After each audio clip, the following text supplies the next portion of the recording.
우리가 읽은 성경 본문은 우리에게 이렇게 말합니다. 자신의 마지막까지도 하나님 아버지께 자기 영혼을 맡겨야 한다. 자신의 마지막까지도 하나님 아버지께 자기 영혼을 맡겨야 한다. 이것이 우리가 읽은 성경 본문의 핵심입니다. 예수님께서 돌아가시는 장면이 오늘 성경에 나옵니다. 누가복음에 나오는 이 본문은 예수님께서 3시간 동안 때가 제6시부터 제9시까지 십자가에 달려 계셨다고 말합니다. 해가 빛을 잃고 온 땅에 어둠이 임했다고 성경은 말했는데 이것이 초자연적인 기적이었는지 아니면 문학적인 표현인지는 모르겠지만 분명한 것은 이러한 현상이 있었다고 말하는 것이죠. 성경은 우리에게 예수님께서 죽어가시는 이 시간에 성소의 휘장이 한가운데가 찢어졌다. 누가복음 그렇게 말합니다. 성소의 휘장의 의미가 이 성경 본문에서 굉장히 중요한 맥락입니다. 왜 그렇습니까? 성소의 휘장은 지성소와 성소를 나누고 있는 커튼이죠. 이것은 길이가 9.12m, 높이가 13.63m. 남자 어른의 팔에 한 규빗, 이 규빗이 20규빗, 길이가 20규빗, 높이가 30규빗이었다 말합니다. 이 휘장은 로마 역사가였던 요세푸스의 증언에 따르면 그 휘장의 두께가 10cm 되었다고 말합니다. 10cm면 이 정도 되는 것이죠. 소 4마리가 찢어도 찢어지지 않을 만큼 이 커튼은 굉장히 두꺼웠습니다. 이 커튼은 아무 때나 들어가는 것이 아닙니다. 레위기 16장 2절에 보면 아무 때나 들어오지 말라. 그리하여 죽지 않도록 하라. 이는 내가 구름 가운데 속죄소 위에서 나타남이라. 하나님의 임재가 그 지성소 안에 있는 동안 아무도 들어갈 수 없는 곳, 1년에 단 한 번 대속죄일에 이 지성소의 대제사장이 어린 양의 피를 가지고 들어가는 것이죠. 그러므로 이 휘장을 지나는 그 사람은 단 한 사람입니다. 히브리서 3장 1절에 보면 예수께서 친히 우리의 대제사장이 되셨다 이렇게 말씀하십니다. 대제사장이 대속죄일에 백성들의 죄를 씻기 위해 하나님의 백성과 하나님 사이에 있는 이 휘장을 지나 목숨을 걸고 들어가서 그 지성소에 있는 법궤 위에 그 속죄소 위에 어린 양의 피를 흘린 것입니다. 성경은 예수님이 죽으시는 바로 그 시간에 성소의 휘장이 위에서부터 아래로 찢어졌다 이렇게 말합니다. 휘장이 아래에서 찢었다면 그것은 사람이 찢은 것, 즉 인위적인 것이 될 것입니다. 그러나 성경은 마태, 마가 모두 이 찢어지는 방향이 위에서 아래로 찢어졌다 이렇게 말하는 것이죠. 결정적으로 이 휘장이 찢어진 일을 히브리서 10장 19절부터 20절, 22절에 보면 이것은 예수 그리스도께서 자기 육체를 찢어 우리에게 새롭고 산 길을 열어주신 일이다 이렇게 표현하는 것입니다. 그러면 이 휘장은 무엇입니까?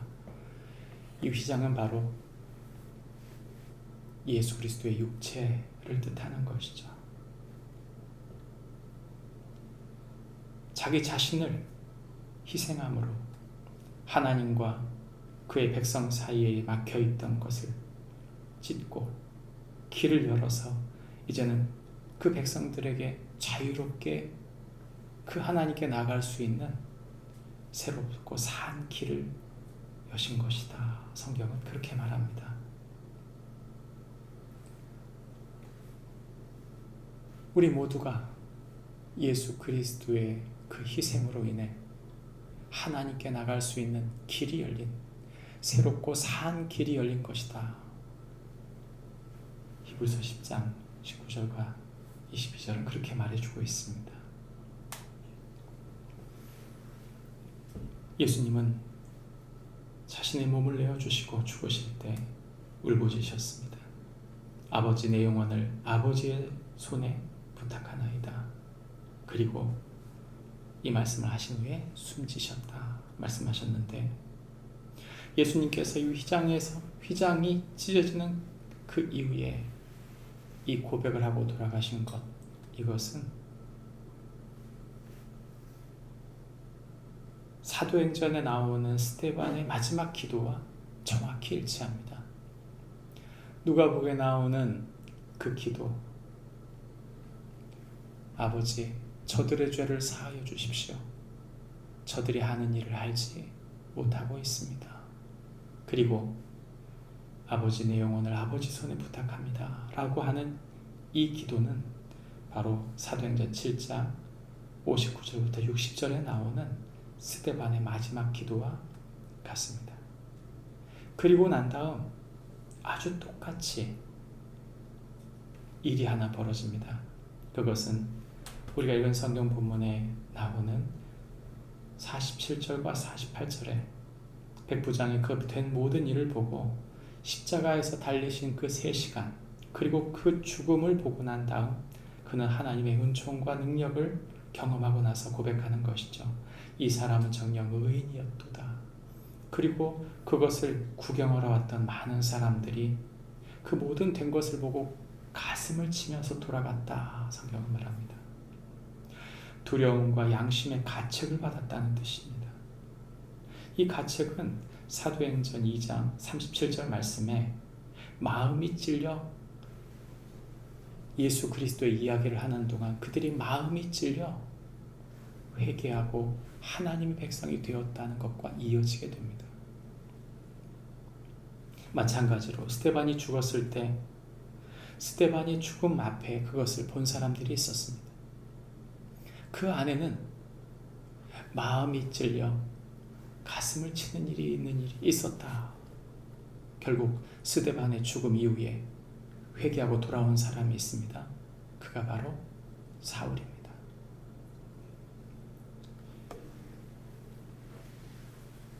순교를 당하고 있었던 스데반, 십자가상에서 죽으셨던 예수님, 그 희생 이후에 그들의 기도는 같은 기도였고, 그 기도를 들은 사람들은 마음이 찔려 결국 하나님 앞에 돌아오게 된 것입니다. 오늘 우리가 읽은 성경 본문은 우리에게 이렇게 말해줍니다. 우리 또한 우리의 삶 속에서 누군가를 위하여 희생하는, 자기 휘장을 찢는 일이 있어야 한다. 그리고 우리의 희생 속에 우리의 기도가 바로 예수님과 스데반과 같은 기도여야 한다고 말하는 것이죠. 그리고 그 기도 위에, 그 용서의 기도, 하나님께 자신의 목숨을 의탁한 그 기도 이후에 그것을 들었던 사람들의 마음이 찔려 회개함으로 하나님께 돌아오는 역사가 있다고 성경은 말하는 것입니다.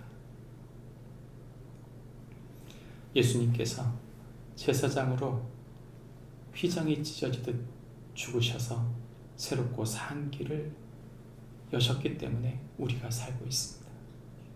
스데반이 제사장으로 휘장을 찢듯 자기 목숨을 내어줌으로 새롭고 산 길을 열어 사도 바울이라고 하는 사람이 살게 되었습니다.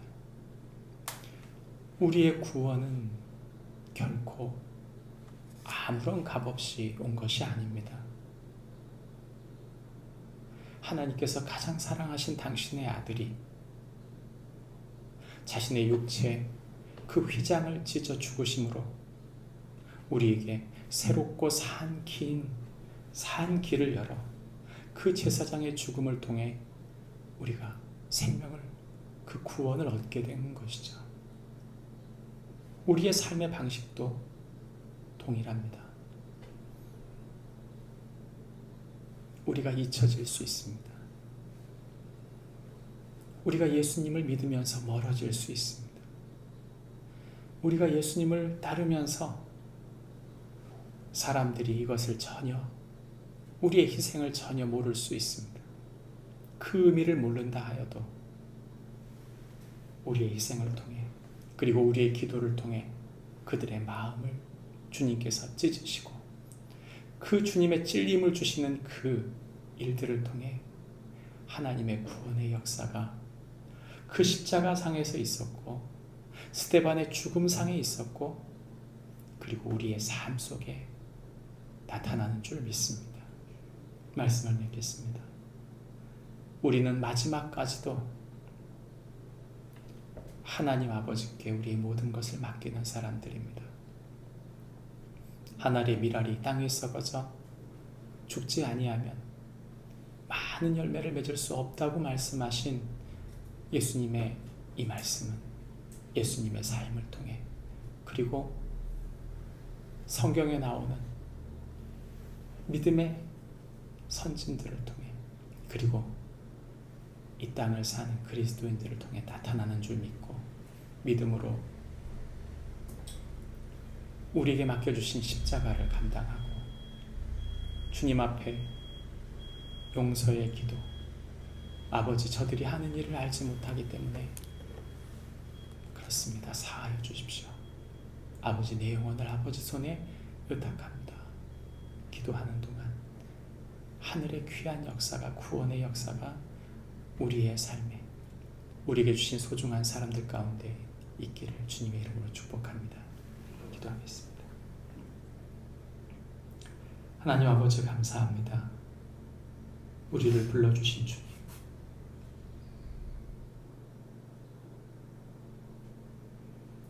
하나님의 아들이